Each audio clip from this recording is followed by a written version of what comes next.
Personne ne savait pourquoi elle riait à chaque fois qu'on parlait de la mort de sa mère. Depuis qu'Aminata a perdu sa mère, quelque chose en elle a changé. Avant, c'était une fille douce, discrète, toujours la première à pleurer aux enterrements. Mais depuis le décès brutal de sa mère, elle ne pleure plus. Elle rit. Pas un petit rire nerveux. Non, un rire profond, dérangeant, presque joyeux. Et ce rire ne sort que quand on évoque la mort de sa mère. Au début, le village croyait à un choc émotionnel, un traumatisme. Mais plus les jours passaient, plus son comportement devenait étrange. Quand une voisine lui dit « Ta mère doit te manquer », Aminata éclata de rire. Quand le marabout prononça une prière pour les morts, elle riait. Même devant la tombe, elle riait encore. Les gens commencèrent à parler. Elle est possédée. Elle se moque des morts. Sa mère ne va pas la laisser en paix. Mais Aminata continuait de sourire, comme si elle savait quelque chose que les autres ignoraient. Une nuit, sa cousine Aïcha décida de dormir avec elle. Vers minuit, Aminata se leva, en riant dans son sommeil. Elle se plaça devant le miroir, les yeux fermés, et dit d'une voix glaciale. « Maman m'a dit que c'était elle, ou moi. Alors j'ai choisi. » Aïcha se redressa dans le lit, le cœur battant. Et pour la première fois, elle comprit que cette mort n'avait peut-être rien d'un accident. Personne ne savait pourquoi elle riait à chaque fois qu'on parlait de la mort de sa mère. Après cette nuit-là, Aïcha ne dit rien. Mais elle observait. Aminata ne riait plus seulement quand on parlait de sa mère. Elle riait sans raison, à voix basse, même quand elle était seule. Et chaque nuit, elle se réveillait en sueur, fixant le plafond, et chuchotant. Elle est là, elle me regarde, elle veut reprendre ce qu'elle m'a donné. Aïcha finit par interroger une vieille du village, une ancienne proche de la mère d'Aminata. La vieille soupira profondément, puis murmura. Il y a des mères qui aimeraient tant vivre, qu'elles feraient n'importe quoi. Même donner leur fille à la mort, à leur place. Aïcha comprit. Aminata savait. La nuit de l'accident, Aminata et sa mère étaient seules dans la forêt. Une lumière étrange était apparue. Quelque chose avait proposé un choix. L'une devait mourir, l'autre vivrait. Et Aminata avait ri, parce qu'elle avait choisi de vivre. Mais ce rire, ce pacte, avait un prix. Un soir, elle hurla. Un rire déchirant, douloureux. Puis elle s'arracha les tresses, griffa les murs, et courut hors de la maison en criant. Elle me poursuit. Elle veut reprendre mon souffle. Depuis ce jour, Aminata erra entre les collines, riant aux corbeaux, fuyant les miroirs. Plus personne ne l'a revue dans le village. Mais certains disent que chaque fois qu'on parle de la mort de sa mère, on entend un rire. Loin, mais pas assez loin. Elle ne savait pas pourquoi sa belle-mère l'interdisait de cuisiner la nuit. Quand Salimatou s'est mariée avec Moussa, elle pensait que sa vie allait enfin commencer. Mais à peine installée dans la grande case familiale, une règle étrange lui fut imposée par sa belle-mère, Yaïd Jenba. Ici, dès que le dernier appel à la prière retentit, plus personne ne doit allumer le feu. La cuisine dort. Et toi aussi. Salimatou avait souri, croyant à une superstition de vieille femme. Mais chaque nuit, elle remarquait des choses étranges. Une odeur de feuilles brûlées, un courant d'air glacial dans la cuisine fermée. Et une fois, en allant chercher de l'eau, elle avait cru voir des empreintes mouillées menant à la marmite, alors qu'il n'avait pas plu.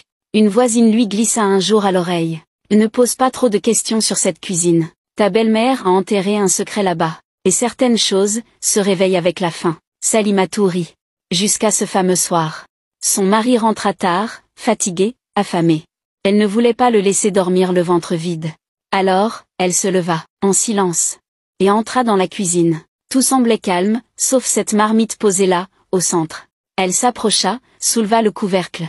Et ce qu'elle allait découvrir allait lui glacer le sang. Elle ne savait pas pourquoi sa belle-mère l'interdisait de cuisiner la nuit. Quand Salimatou souleva le couvercle, une odeur métallique lui monta au nez. Dans le fond de la marmite, il n'y avait ni riz, ni eau, mais des ongles. Humains. Noirs, et frais. Elle recula d'un bond. Soudain, la lumière de la cuisine vacilla. Et dans le coin de la pièce, quelqu'un respirait. Lentement. Sa belle-mère apparut, sans un bruit. Le regard vide. Le visage figé. Mais ce n'était pas vraiment elle. Une voix grave, pas la sienne, sortit de sa bouche. Tu as violé la règle. Tu as réveillé ce qui était endormi. Salimatou voulut fuir, mais ses jambes tremblaient. Yaïd Jenba reprit sa voix normale, en larmes cette fois. Ton mari est vivant aujourd'hui, parce que chaque nuit, je nourris quelque chose dans cette marmite. Un esprit affamé, que j'ai lié à ma famille pour les protéger. Tu as ouvert sa porte. Salimatou s'évanouit. Depuis ce jour, elle ne s'approcha plus jamais de la cuisine après la tombée de la nuit. Et chaque nuit, à minuit, une marmite boit encore toute seule. Avec ce qu'on ne voit jamais, mais qu'on entend mâcher doucement. Elle ajoutait son urine dans la soupe de sa patronne. Dans la grande villa du quartier, Halima travaillait comme domestique depuis 6 mois. Silencieuse, obéissante, presque invisible. Mais ce que sa patronne ne savait pas, c'est qu'Halima la détestait en silence. Madame Fofana, riche, arrogante, la traitait comme une chose. Des ordres secs, jamais un merci. Et toujours cette phrase. Tu es là pour servir, pas pour penser. Un jour, Halima est allée voir une vieille vendeuse de gris-gris au marché noir. Elle voulait que sa patronne cesse de la mépriser. Qu'elle l'écoute, l'admire, lui obéisse.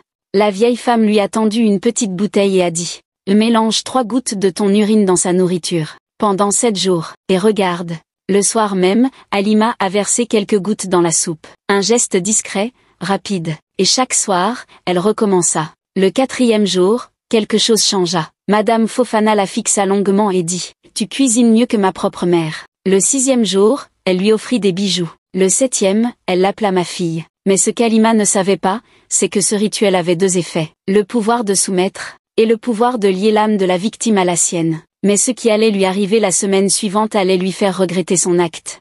Elle ajoutait son urine dans la soupe de sa patronne. Les jours passèrent. Madame Fofana n'était plus la même. Elle devenait douce, gentille, presque maternelle. Elle riait avec Halima, l'embrassait parfois sur le front, comme une vraie fille. Mais une nuit, Madame Fofana s'effondra dans le salon, en hurlant de douleur. Halima accourut. En la touchant, elle sentit comme une brûlure sur ses propres bras. Le lendemain, le médecin dit qu'il ne comprenait pas. Aucune cause physique.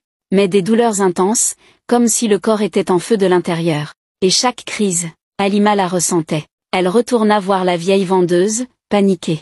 La vieille la fixa et dit simplement « Tu as demandé l'obéissance, pas l'équilibre. Elle t'appartient maintenant, et tu lui appartiens aussi. Vous êtes liés.